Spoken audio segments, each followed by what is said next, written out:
ભાડુઆતને કાયદેસર રીતે કેવી રીતે ઘર ખાલી કરી શકાય છે?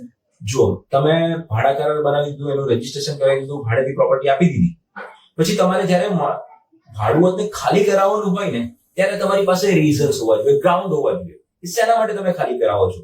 ભાડું નથી આપતા, તમે કંઈક નુકસાન કર્યું છે, કોઈ શરતનો ભંગ કરેલો છે, આવી કોઈ પણ કન્ડિશન થાય ત્યારે તમારે પહેલા એમને એક નોટિસ આપવાની છે, લીગલ નોટિસ આપવાની છે કે તમારી આ બધી પરેશાનીઓને કારણે આપણો જે ભાડા કરાર બનાવેલો તેનો ભંગ થયો છે, તો એ બાબતને લઈને તમારે આ દિવસની અંદર આ મકાન ખાલી કરી દેવાનું રહેશે. એવું તમારે એમને એક નોટિસ ઇસ્યુ કરી દેવાની હોય છે. નોટિસને એમને જવાબ નહીં આપે કે નોટિસ પ્રમાણે વર્તન નહીં કરે ત્યાર પછી તમે કોર્ટને એપ્રોચ કરી શકો છો, પણ પોલીસ સ્ટેશને નહીં ભાગતા.